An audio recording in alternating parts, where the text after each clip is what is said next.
بسم اللہ الرحمن الرحیم۔ شروع اللہ کے نام سے جو بڑا مہربان نہایت رحم والا ہے۔ وَاقْتُلُوهُمْ حَيْثُ ثَقِفْتُمُوهُمْ، اور مار ڈالو ان کو جس جگہ پاؤ۔ وَأَخْرِجُوهُمْ مِنْ حَيْثُ أَخْرَجُوكُمْ، اور نکالو ان کو جہاں سے انہوں نے تم کو نکالا ہے۔ وَالْفِتْنَةُ أَشَدُّ مِنَ الْقَتْلِ، اور فتنہ قتل سے بھی سخت ہے۔ وَلَا تُقَاتِلُوهُمْ عِنْدَ الْمَسْجِدِ الْحَرَامِ، اور نہ لڑو ان سے عند المسجد الحرام، مسجد حرام کے پاس، حتیٰ یقاتلوکم، جب تک وہ نہ لڑے تم سے اس جگہ پر۔ فَإِن قَاتَلُوكُمْ، پس اگر وہ خود ہی لڑے تو فَاقْتُلُوهُمْ، تو ان کو مارو۔ كَذَلِكَ جَزَاءُ الْكَافِرِينَ، اسی طرح جزا ہے کافروں کا۔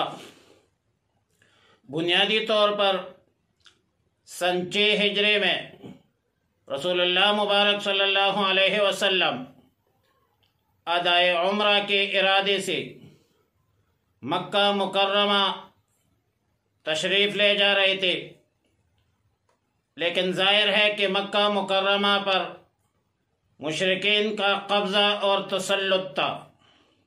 رسول اللہ مبارک صلی اللہ علیہ وسلم اور صحابہ کرام رضوان اللہ تعالی علیہم اجمعین کو عمرہ سے روک دیا گیا۔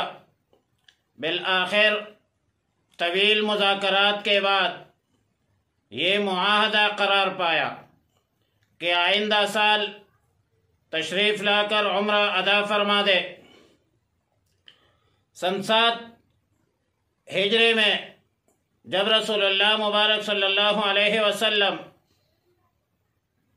عمرۃ القضاء کے ارادے سے روانہ ہوئے اور صحابہ کی معیت میں رضوان اللہ تعالی علیہم اجمعین، تو صحابہ کو یہ خیال ہو رہا تھا کہ کفار کی صلح اور معاہدہ کا کوئی بھروسہ نہیں، اگر وہ جنگ پر آمادہ ہو جائے تو ہمیں کیا کرنا چاہیے؟ تو اس پر یہ آیات نازل ہوئی اور مسلمانوں کو قتال کی اجازت مل گئی۔ اگرچہ پوری مکی زندگی میں مسلمانوں کو قتل و قتال سے روکا گیا، اور ظاہر ہے کہ یہ بات اپنی جگہ پر مسلم اور درست ہے کہ کسی کو قتل کرنا اچھا نہیں، لیکن کفار مکہ کا اپنے کفر و شرک میں ڈٹے رہنا، مسلمانوں کو ادائے عبادت سے روکنا، یہ زیادہ سخت ہے۔ فرمایا والفتنة اشد من القتل۔ البتہ ولا تقاتلوہم عند المسجد الحرام، مسجد حرام کے آس پاس میں پورے حرم میں قتال کا ابتدا نہ کرنے کا حکم الہی بھی نازل ہوا، لیکن اگر کفار ابتدا کرے تو فرمایا فَاقْتُلُوهُمْ، ان کو مار ڈالو۔ فَإِنِ انْتَهَوْا فَإِنَّ اللَّهَ غَفُورٌ رَحِيمٌ، پس اگر وہ باز آ جائے تو اللہ رب العالمین بخشنے والا مہربان ذات ہے۔ مطلب اگر مشرکین کفر شرک سے باز آ جائے، اسلام قبول کر لے اور دین اسلام سے عناد بغض اور مسلمانوں سے قتال بھی نہ کرے، تو اللہ رب العالمین بخشنے والا مہربان ذات ہے۔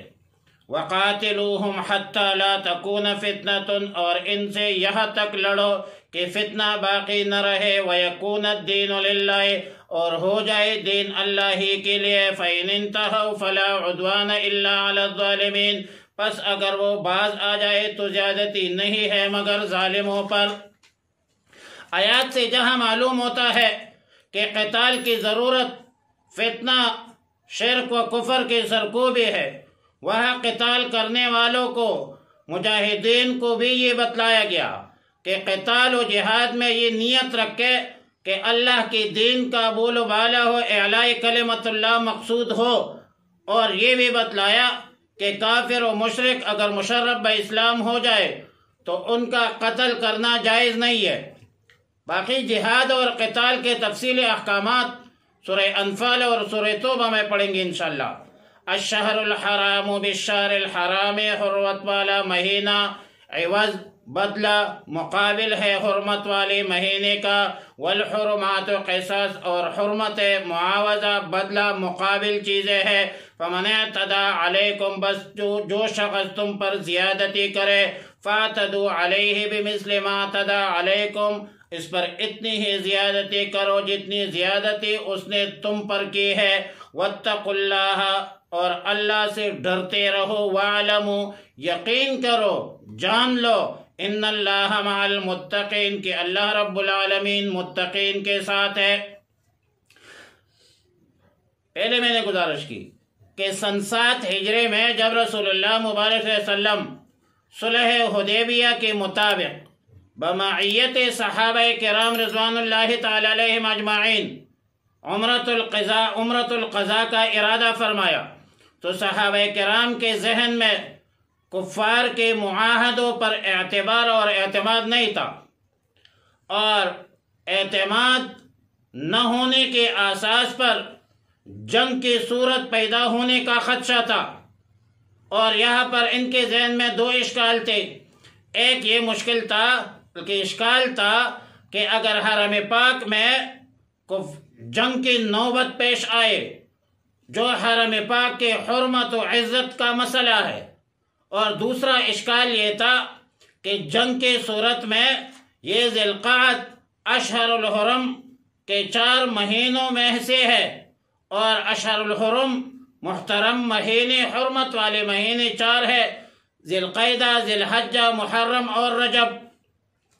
تو پہلے اشکال کا جواب آیات گزشتہ میں دیا کہ وَلَا تُقَاتِلُوهُمْ عِنْدَ الْمَسْجِدِ الْحَرَامِ حَتَّى يُقَاتِلُوكُمْ فِيهِ، اور دوسرے اشکال کا جواب الشہر الحرام و بالشہر الحرام سے دیا۔ دونوں جوابات تقریباً ایک جیسے ہیں کہ حرم پاک کے حرمت و عزت ہر لحاظ سے محترم اور معزز ہے، لیکن حالت حرم پاک کے حرمت اور عزت حالت دفاع میں مستثنیٰ ہے۔ جنگ کی صورت میں اگر وہ جنگ لڑتے ہیں تو آپ کو دفاع کا حق بھرپور حاصل ہے۔ بالکل اسی طرح اشہر الحرم کا احترام اپنی جگہ مسلم ہے، لیکن دفاعی جنگ لڑنا جائز بھی ہے، مجبوری بھی ہے، اور آج بھی یہ افضل ہے کہ ان 4 مہینوں میں ابتدا بالقتال نہ کیا جائے۔ وَأَنفِقُوا فِي سَبِيلِ اللَّهِ، اور خرچ کرو اللہ کے راستے میں۔ وَلَا تُلْقُوا بِأَيْدِيكُمْ إِلَى التَّهْلُكَةِ، اور نہ ڈالو اپنے آپ کو، اپنے ہاتھوں کو، اپنے جانوں کو ہلاکت میں۔ وَأَحْسِنُوا، اور نیکی کرو، إِنَّ اللَّهَ يُحِبُّ الْمُحْسِنِينَ، بے شک اللہ تعالی پسند کرتا ہے نیکی کرنے والوں کو۔ آیات کا مقصد یہ ہے کہ ترک جہاد مسلمانوں کی ہلاکت اور بربادی کا سبب ہے۔ تاریخ الخلفاء صفحہ نمبر 87 میں حضرت ابوبکر صدیق رضی اللہ تعالی عنہ کے مرویات میں بحوالہ طبرانی فی المعجم الاوسط نقل کی ہے۔ فرمایا ما ترک قوم الجہاد الا عمہم اللہ بالعذاب، جس قوم نے جہاد کو چھوڑا اس پر اللہ تعالی عام عذاب بھیج دے گا۔ اور جب آیات نازل ہوئی اور حضرت ابو ایوب انصاری رضی اللہ تعالیٰ عنہ نے سنے تو فرمایا کہ یہ آیات ہمارے بارے میں نازل ہے، ہم اس کے تفسیر خوب جانتے ہیں، اور بات یہ ہے کہ جب اللہ تعالیٰ نے اسلام کو غلبہ قوت عطا فرمایا تو ہم گفتگو کر رہے تھے آپس میں انصار کہ اب جہاد کی ضرورت نہیں رہی، ابھی ہم اپنے وطن میں ٹھہر کر اپنے مال و جائیداد کی خبرگیری کریں گے۔ تو اس پر آیات مذکورہ نازل ہوئی، اور کمال یہ ہے کہ پھر اس کے بعد اس آیات کے نزول کے بعد سیدنا ابو ایوب انصاری رضی اللہ الباری عمر بر جہاد کرتے رہے۔ بالآخر قسطنطنیہ میں شہید ہو اور وہی مدفون ہے۔ وَأَحْسِنُوا إِنَّ اللَّهَ يُحِبُّ الْمُحْسِنِينَ، احسنو احسان باب فعال سے امر کا صیغہ ہے، اور احسان حسن سے ماخوذ ہے۔ حسن خوبی اور اچائی کو کہتے ہیں، جس کام کو عمدہ طریقے سے انجام دیا جائے اس کو امر الحسن کہتے ہیں، حسن کہتے ہیں اس کو۔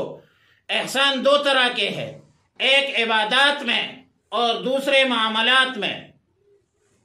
عبادات میں احسان یہ ہے کہ ان تعبد اللہ کأنک تراہ فإن لم تکن تراہ فإنہ یراک، اللہ کی عبادت کرو جیسے تم اللہ کو دیکھ رہے ہو، اور اگر یہ درجہ حاصل نہ ہو تو پھر کم از کم یہ اعتقاد رکھو کہ اللہ تمہیں دیکھ رہا ہے، اور جیسا کہ حدیث جبریل میں ہے۔